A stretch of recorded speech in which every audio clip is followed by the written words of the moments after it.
ஆயுர்வேதம் ஒரு பொக்கிஷம், நம் ஆயுள் நீட்டிக்கும் அற்புதம்.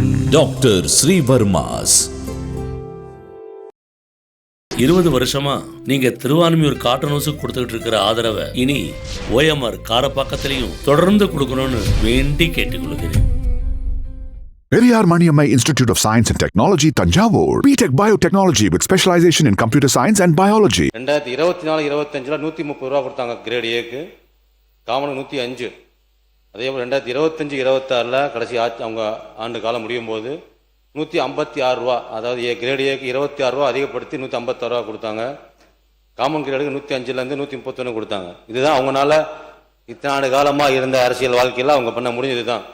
ஆனால் நாங்கள் வந்து 3 மாதங்களிலேயே விவசாயிகளோட குறைகளை கேட்டு 2025-26 156 ரூபா கிரேடியே அவங்க கொடுத்ததை நம்ம 289 ரூபா கொடுத்துருக்கோம்.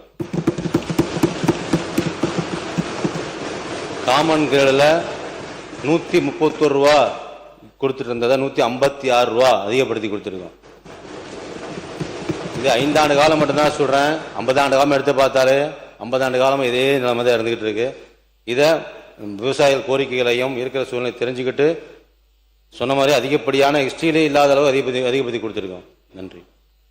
உறுப்பினர் மாண்புமிகு முன்னாள் முதலமைச்சர் அவர்கள், மாண்புமிகு பேரவைத் தலைவர்களே, மாண்பு உறுப்பினர் அவர்கள் ஊக்கத்தொகை பற்றி இங்கே சொன்னாங்க. அன்றைய மாண்புமிகு அமைச்சர் அவர்கள், அன்றைய சூழ்நிலை வேற, அன்றைக்கு கூலி உயர்வு கிடையாது, உரவிலை உயரல, டீசல் விலை உயரல, இன்றைக்கு எல்லாம் உயர்ந்து போச்சு. அதுக்கு தகுந்த மாதிரி தான் நீங்க ஊக்கத்தொகை கொடுத்துருக்கிறீங்க. ஆகவே அதை ஒப்பிட்டு பேசு, அது வந்து பொருத்தமா இருக்கு. மாண்பு பேரவைத் தலைவர்களே, மாண்பு முன்னாள் முதல்வர் பேசுகிற போது இங்கே சொன்னார்கள், கூலி உயர்வு, அதே உரவிலை உயர்வு, இதெல்லாம் எப்பவும் ஒப்பிட்டுறதே கிடையாது. நாம கேட்கிற ஒன்று கூடுதல் விலை கொடுக்கப்பட்டிருக்கிறதா என்ற ஒரே கேள்வி மட்டும்தான் இருக்கிறதே தவிர இதையெல்லாம் ஒப்பிட்டு காட்ட இயலாது. ஒன்று, நீங்கள் இதுவரையிலும் முதலமைச்சராக இருந்தபோது 4000 ரூபாய் கரும்புக்கு வழங்கி இருக்கிறதா என்பதை மட்டும் இங்கே சொல்லுங்கள், அதற்கு நாங்கள் பதில் சொல்லுவோம். முன்னாள் முதலமைச்சர் அவர்கள், மாண்பு பேரவைத் தலைவர்களே, அதிமுக ஆட்சி இருக்கும் போது யார் அந்த துறைக்கு அமைச்சராக இருந்தனே தெரியாது பேசிட்டு இருக்காரு. ரெண்டாவது, ஒவ்வொரு ஆண்டு வருகின்ற பொழுது 20வது ஆண்டு, இன்னைக்கு 26வது ஆண்டு, 2020 2026, அதுக்கு இடைப்பட்ட காலத்தில் இன்னைக்கு பல மாறுதல் ஏற்படுது. நான் ஏற்கனவே சொன்ன கூலி உயர்வு ஏற்படுகிறது, உரவிலை உயர்ந்தாச்சு, டீசல் விலை அன்னைக்கு 64 ரூபா இருந்தது, இன்னைக்கு 95 ரூபா 100 ரூபா வந்துடுது. அதற்கு ஏற்றவாறு தான் ஊக்கத்தொகை அதிகமாக கொடுத்திருக்கீங்க ஒழிய அன்றைக்கு என்ன லாபம் இருந்ததோ அதே லாபம் தான் அந்த விவசாயிகளுக்கு கிடைக்கிறத ஒழிய புதிய செய்தி எதுவும் இல்லை. ஒரு மாதிரி சொல்லுங்க. ஒரு கதையை மாற்றி மாற்றி சொல்லக்கூடாது. முதலே தெரிஞ்சுக்கல, மாற்றி மாற்றி உறவிலை ஏறிவிட்டது, உறவிலை ஏறிவிட்டது, உறவிலை ஏற்றுவது, கூலி விலை ஏறிவிட்டதெல்லாம் சொல்லிட்டு கதையை சொல்லிட்டு, நாங்கள் ஏற்றி இருப்பது கூடுதலாக மானியத்தை ஏற்றி இருக்கிறோமா இல்லையா என்ற கேள்விக்கு தான் நீங்க பதில் சொல்ல வேண்டும். தவிர இதையெல்லாம் சுட்டி காட்டி அதனாலதான் நீங்க ஏற்றிருக்குன்னு சொல்ல முடியாது. அப்படி சொல்லியிருந்தால் ஒவ்வொரு ஆண்டும் அது போன்ற பல்வேறு மாற்றங்கள் ஏற்பட்டிருக்கிறது. இதே போல உங்களுக்கு தெரியும், உர பற்றாக்குறை வருகிற போது தமிழ்நாட்டிலே எங்கும் உரம் கிடைக்கவில்லை என்ற நிலையில கூட அன்றைக்கும் இதே மானியத்தை தான் நீங்கள் உயர்த்தினோமே தவிர வேறொன்றும் இல்லை. இப்போது புரிந்து கொண்டால் சரி. மாண்பு உறுப்பினர்,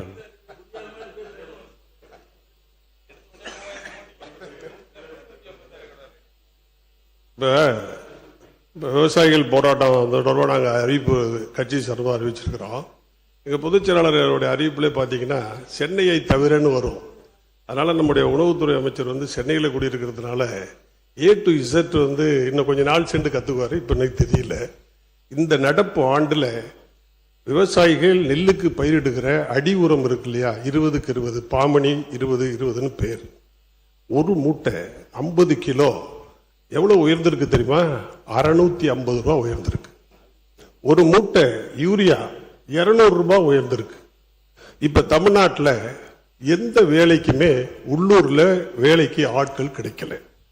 இப்ப நான் நடவு நடுறேன்னு சொன்னா ஒண்ணு இயந்திர நடவு நடணும், இல்லைன்னா மேற்கு வங்காளத்திலிருந்து ஆளுகிறார். அப்புறம் மின்சார கட்டணம் 2 மடங்கு உயர்ந்து போச்சு. டீசல் இல்ல பயன்படுத்துறாங்க, டீசல் பார்த்தீங்கன்னா 105 ரூபா 110 ரூபா ஆயிடுச்சு. ஆக பூச்சி மருந்து அப்படியே டபுள் ஆயிடுச்சு. பூச்சியும் அதிகரிச்சிருச்சு, பூச்சி மருந்தும் அதிகரிச்சிருச்சு, நோய் மருந்தும் அதிகரிச்சிருச்சு. ஒரு வாரத்துக்கு ஒரு தடவை மருந்து அடிச்சாதான் நெல்லை பயிரை காப்பாற்ற முடியும் என்கிற நிலை இருக்கிறது. நான் இந்த வறட்சியில 16 ஏக்கர் நடவு செய்திருக்கிறோம்.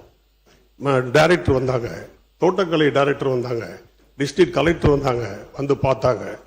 இப்போ இந்த எரிச்ச வெயில்ல மழையே இல்லாததுனால நம்ம வந்து இருப்பு வச்ச தண்ணியை பாய்ச்சறதுனால இந்த டெம்பரேச்சர் ரைஸ் ஆகி எங்க ஊர்ல எல்லாம் வந்து பாத்தீங்கன்னா பேரவைத் தலைவர் 2 பக்கம் கடலுங்க, ஒரு பக்கம் கிழக்கையும் ஒரு பக்கம் தெற்கையும், 2 பக்கம் கடல்ல கடல் காற்று வீசுறதுனால நல்ல தண்ணியே உப்பு தண்ணியா மாறிடுது. அதனால நிலத்துல பாதி வரைக்கும் பயிர் இருக்கும், பாதி வரைக்கும் செத்து போச்சு. டைரக்டர் வந்து பார்த்தாங்க, தோட்டக்கலை டைரக்டர் வந்து பார்த்தாங்க, கலெக்டர் வந்து பார்த்தாங்க, விவசாயத்துறை மாண்புமிகு விவசாயத்துறை அமைச்சர் சொன்னார் என்னமோ தெரியல, வந்து பார்த்தாங்க. ஆக விவசாயிகளின் பாடு என்பது மிக மிக மிக கஷ்டமான கண்ணீர் விடுகிற ஒரு நிலை இருக்கிறது.